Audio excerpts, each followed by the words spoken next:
আমরা আইন করেছি একমাত্র একটা কারণেই যে আমাদের বাবার বিচার আমরা চাই এবং আমাদের বাবার বিচার করে ছাড়বো। আমার স্বামীর লাশ পাওয়া যায়নি।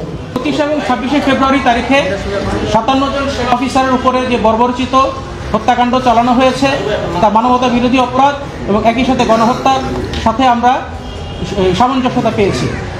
এখানে তৎকালীন অবৈধ প্রধানমন্ত্রী শেখ হাসিনা সহ তার দোসররা রাষ্ট্রীয় স্বাধীনতার সার্বভৌমত্বকে সংকটের মুখে ফেলার জন্য এবং তার স্বৈরশাসনকে দীর্ঘস্থায়ী করার জন্য দুটি বৃহৎ এবং শক্তিশালী নিরাপত্তা বাহিনীকে ধ্বংসের উদ্দেশ্যে এই গণহত্যা এবং মানবতা বিরোধী অপরাধটি সংগঠিত করেন। আজকে আমরা মিডিয়ার সহিত অভিযোগে আমরা 58 জনের বিরুদ্ধে অভিযোগ দাখিল করেছি তৎকালীন প্রধানমন্ত্রী শেখ হাসিনা সহ এবং রাজনৈতিক উদ্দেশ্যকে চরিতার্থ করার জন্য এই হত্যাকাণ্ডটি সংগঠিত করেছিল। এটি গণহত্যা হিসেবেও তারা এখানে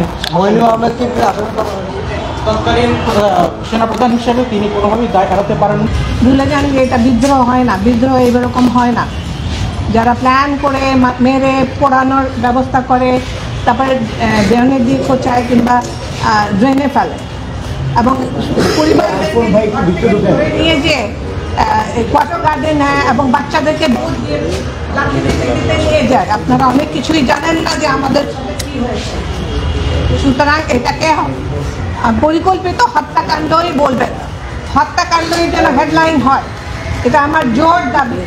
এবং এই বিচারে যেন সত্যতা বের হয়ে আসে এবং জনসমক্ষে আমরা আজও জানি না, আমাদের সন্তানরাও জানে না যে কী কারণে ওনারা হত্যা করা হয়েছে।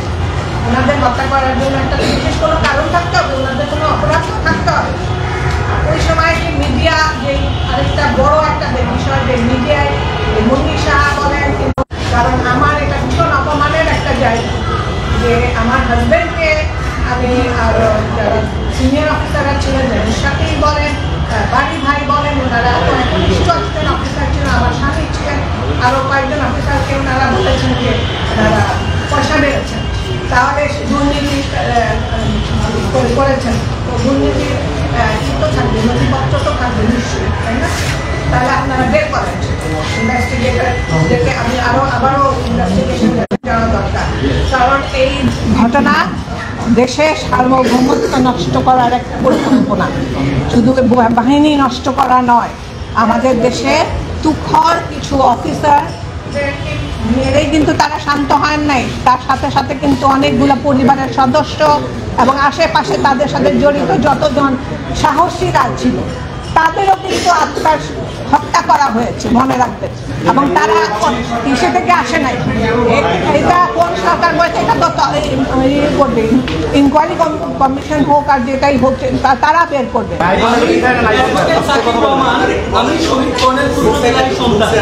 আমি সহ এখানে রাকিব আহমেদ আছে, বিডিআরের লাস্ট ডিজিট ছেলে। আমরা আইন করেছি একমাত্র একটা কারণেই যে আমাদের বাবার বিচার আমরা চাই এবং আমাদের বাবার বিচার করে ছাড়বো। এবং আমরা অনেক কৃতজ্ঞ যে এই ছাত্র জনতার এই আন্দোলনের পরে আমার ছাত্ররা, আমি নর্থ সাউথ বিশ্ববিদ্যালয়ে পড়ে আমার ছাত্ররা আমাকে এসে বলতো যে স্যার আমরা তো পেয়েছি কিন্তু আপনার জন্য আমরা সবচাইতে বেশি খুশি। এবং এই সরকার যখন কিনা তদন্ত কমিশনটা করে নাই, তারপরে বোঝা গিয়েছে যে জনগণ কতটা তার মনে প্রাণে এই বিডিআর পিলখানা হত্যাকাণ্ডকে ধারণ করে। এই কারণে আমরা আজকে অভিযোগ দায় করছি এবং আমরা আশাবাদী যে আমরা এর সঠিক বিচার পাবো। আমি রাকিব আহমেদ ভুইয়া, শহীদ জেনারেল শাকিল আহমেদের ছেলে, শহীদ নাজির আহমেদের ছেলে। পিলখানা হত্যাকাণ্ড যে পরিমাণ ষড়যন্ত্র হয়েছে, 57 দেশপ্রেমিক সেনাবাহিনী অফিসার হত্যা করার জন্য, শুধু বাংলাদেশ সেনাবাহিনী ধ্বংস করার জন্য না, বাংলাদেশ রাইফেল ধ্বংস করার জন্য না, বাংলাদেশের সার্বভৌমত্ব ধ্বংস করার জন্য। পিলখানার যে নির্মমতা, যে বর্বরতা আপনারা কল্পনাও করতে পারবেন না। এটা আপনাদের বাবাদের সাথে হতে পারতো, আপনার মায়ের সাথে হতে পারতো, আপনার মেয়ের সাথে হতে পারতো, আপনার ছেলের সাথে হতে পারতো। একটা অপরাধ ছিল তাদের, জানেন কি?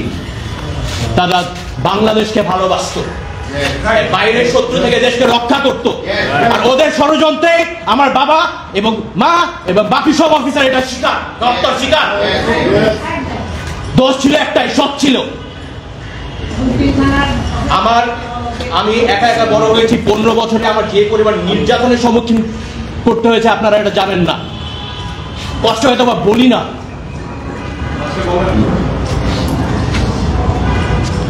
আমরা চাই শিশু বিচারটা হোক।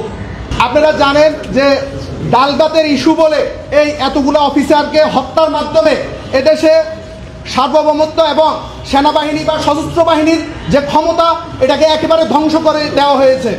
আপনাদের আমরা বিগত সময়ে অনেকবার বলেছি যে চাইল্ড ডালের কমিশনে 4-5 হাজার টাকার জন্য একজন অফিসারকে এভাবে নির্মমভাবে হত্যা করা যায় কিনা, পুড়ে ফেলা যায় কিনা।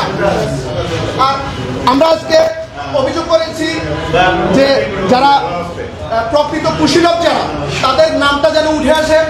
এই হত্যাকাণ্ডে যারা সরাসরি বা পরোক্ষভাবে যারা জড়িত ছিল তাদের নামটা উঠে আসে এবং প্রকৃত অপরাধীদেরকে আইনের আওতায় এনে এই জাতিকে দেখানো যে এটা ডালবাতের কোনো আন্দোলন ছিল না, এটা একটা পরিকল্পিত হত্যাকাণ্ড।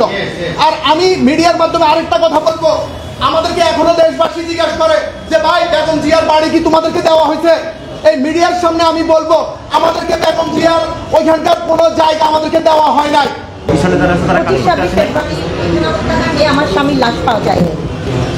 এরপর আমার স্বামীর হত্যাকাণ্ডের পরে আমাকে 4বার ব্যবস্থা করে দেওয়া হয় আমার সন্তানদের সাথে এবং আমার সন্তানের দাদার সাথে। করার পরে ছিল এবং 5 ফিট 5 ইঞ্চি হাইটের ছিল। যেখানে আমার হাজবেন্ড 25 ফেব্রুয়ারি 2009 সালে তার বয়স ছিল 28 বছর 5 মাস। জানিয়েছি, আমাকে বলা হয়েছে আমার হাজবেন্ডকে দেশদ্রোহী করা হবে।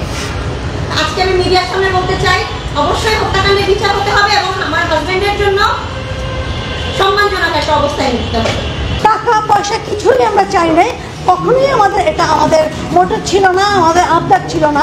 আমরা 2009 থেকে যাই চেয়েছি, এখন পর্যন্ত আমরা তাই চাচ্ছি, এক্সট্রা আমরা কোনো কিছু চাইনি। আমাদের চাওয়ার প্রয়োজন নেই, আমরা এইটুকুনি চাই সুষ্ঠু বিচার, এছাড়া আমরা কিছু চাই না। এতদিন বলা হয়েছে যেহেতু তারা সামরিক অফিসার, ইউনিফর্ম পরে, এই ধরনের কনফ্লিক্টটা জেনেভা কনভেনশনের আওতায় আসে। এখানে এই ধরনের মানবতা বিরোধী কোনো অভিযোগের কোনো সুযোগ নাই। প্রকৃত অর্থে সেদিন কনভেনশনের আন্ডারে থাকলেও ওই দিন ওই পরিস্থিতিতে তারা সম্পূর্ণ নিরস্ত্র ছিল। তারা একজন মানুষ হিসেবে সেখানে উপস্থিত ছিল। সেটা কোনো আর্ম কনফ্লিক্ট না, বিডিআরের সদস্য বা বিডিআরের অফিসারের মধ্যে কোনো কনফ্লিক্ট না যে এটা অন্য কোনো আইনে বিচার হবে, সামরিক আইন বা বিডিআর আইন। এটা অ্যাবসলিউটলি এটা মানবতার বিরুদ্ধে অপরাধ বিধায় আন্তর্জাতিক অপরাধ ট্রাইব্যুনালে যে বিচার শুরু হয়েছে সেটা হবে। আরেকটা কারণ